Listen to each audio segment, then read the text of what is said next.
What's the millennial question? Apparently, millennials as a generation, which is a group of people who were born approximately 1984 and after, are tough to manage. And they're accused of being entitled and narcissistic and self-interested, unfocused, lazy. But entitled is the big one. And because they confound leadership so much, what's happening is leaders are asking the millennials, what do you want? And millennials are saying, we want to work in a place with purpose, love that. We want to make an impact, you know, whatever that means. We want free food and beanbags. And so somebody articulates some sort of purpose, there's lots of free food and there's beanbags, and yet for some reason they're still not happy. And that's because they're missing, there's a missing piece. What I've learned is that I can break it down into 4 pieces, right? There are four things, 4 characteristics. One is parenting, the other one is technology, the third is impatience, and the fourth is environment. The generation that we call the millennials, too many of them grew up subject to, not my words, failed parenting strategies, you know? Where, for example, they were told that they were special all the time. They were told that they could have anything they want in life, just because they want it, right? They were told, some of them got into honors classes, not because they deserved it, but because their parents complained. And some of them got A's, not because they earned them, but because the teachers didn't want to deal with the parents. Some kids got participation medals. You got a medal for coming in last, right? Which the science we know is pretty clear, which is it devalues the medal and the reward for those who actually work hard. And it actually makes the person who comes in last feel embarrassed because they know they didn't deserve it. So it actually makes them feel worse, right? So you take this group of people and they graduate school and they get a job and they're thrust into the real world, and in an instant they find out they're not special, their moms can't get them a promotion, that you get nothing for coming in last, and by the way, you can't just have it because you want it, right? And in an instant, their entire self-image is shattered. And so you have an entire generation that's growing up with lower self-esteem than previous generations. The other problem, to compound it, is we're growing up in a Facebook, Instagram world. In other words, we're good at putting filters on things. We're good at showing people that life is amazing even though I'm depressed, right?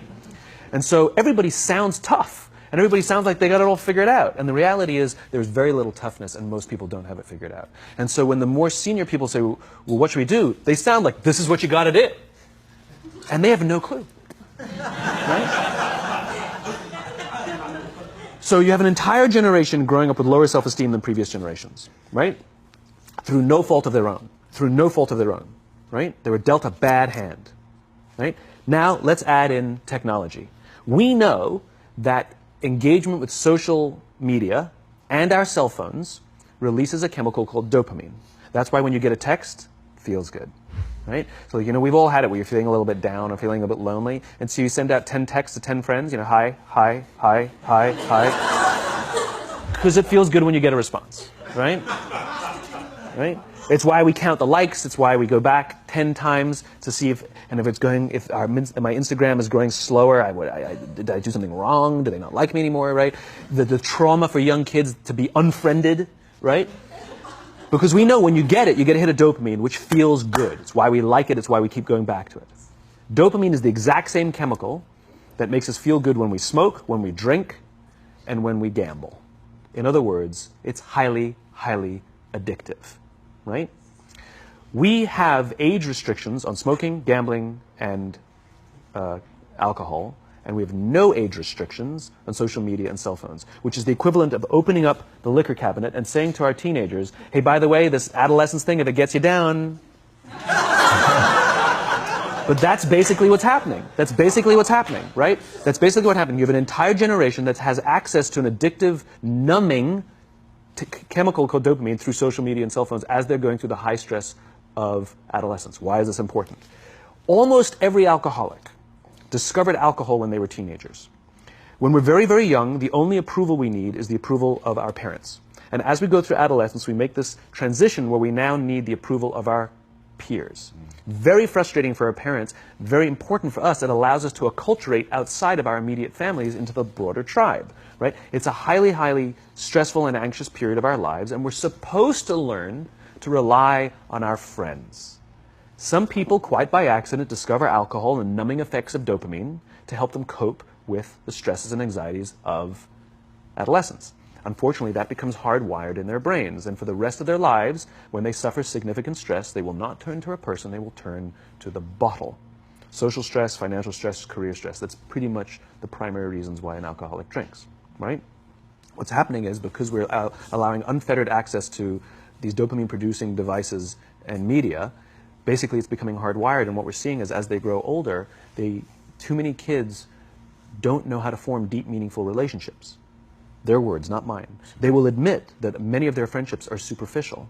They will admit that their friends, that they don't count on their friends, they don't rely on their friends, they have fun with their friends, but they also know that their friends will cancel on them as something better comes along. Deep, meaningful relationships are not there because they never practice the skill set, and worse, they don't have the coping mechanisms to deal with stress. So when significant stress starts to show up in their lives, they're not turning to a person, they're turning to a device, they're turning to social media, they're turning to these things which offer temporary relief. We know, the science is clear, we know that people who spend more time on Facebook suffer higher rates of depression than people who spend less time on Facebook, right?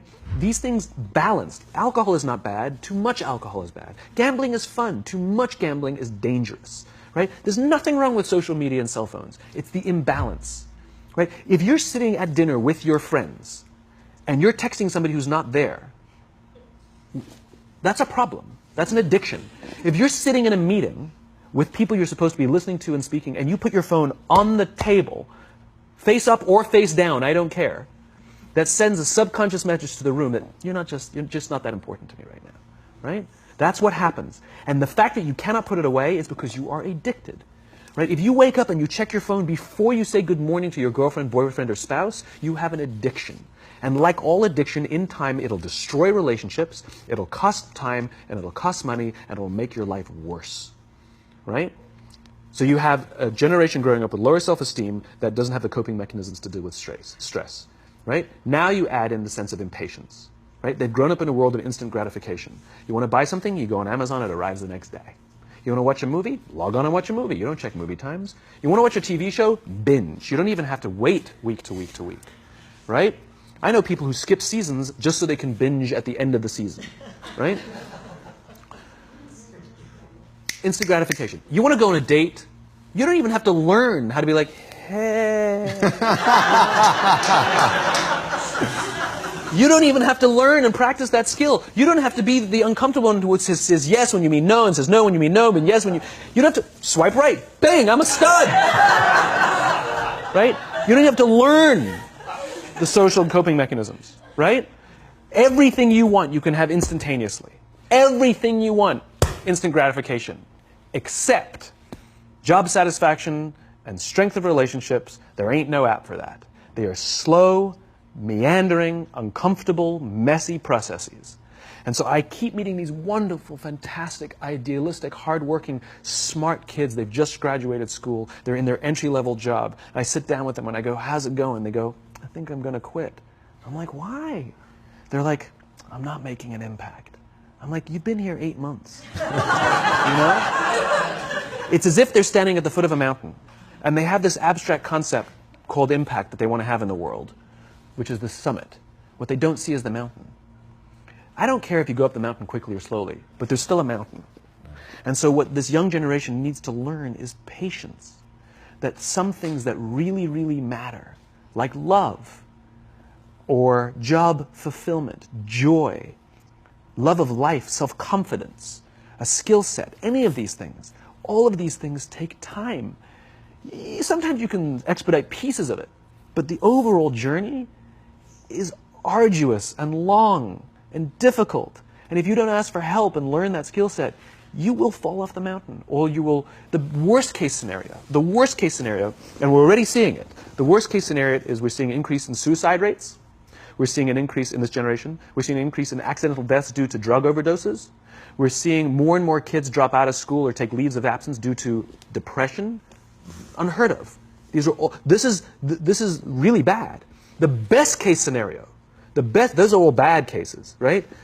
The best case scenario is you'll have an entire population growing up and going through life and just never really finding joy. They'll never really find deep fulfillment in work or in life. They'll just waft through life and it'll be just, it's fine. How's your job? It's fine. The same as yesterday. How's your relationship? It's fine. Like that's the best case scenario. Which leads me to the fourth point, which is environment.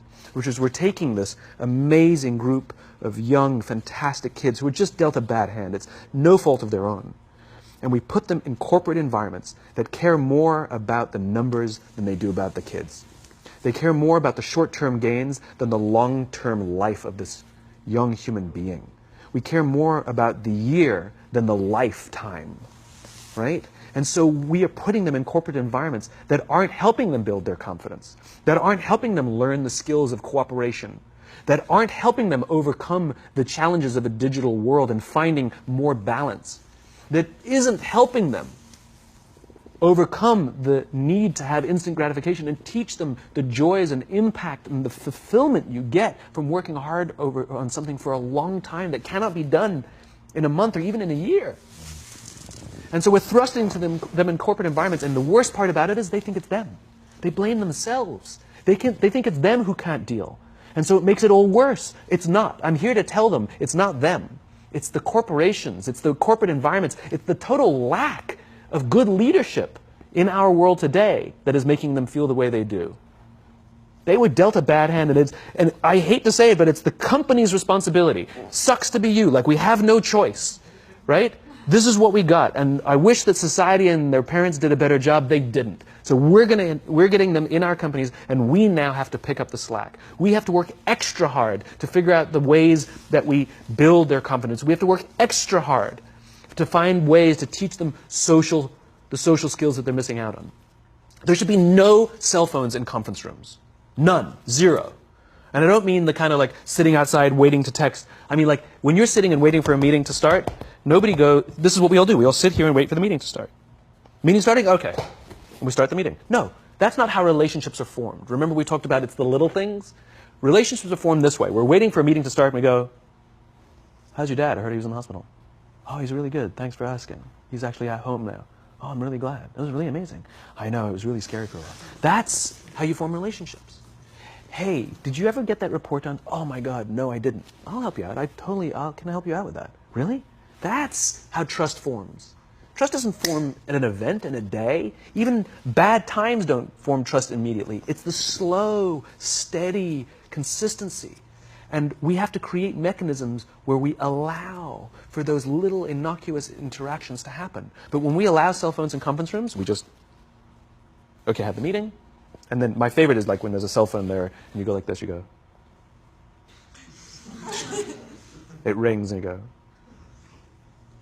I'm not going to answer that. Like, Mr. Magnanimous, you know?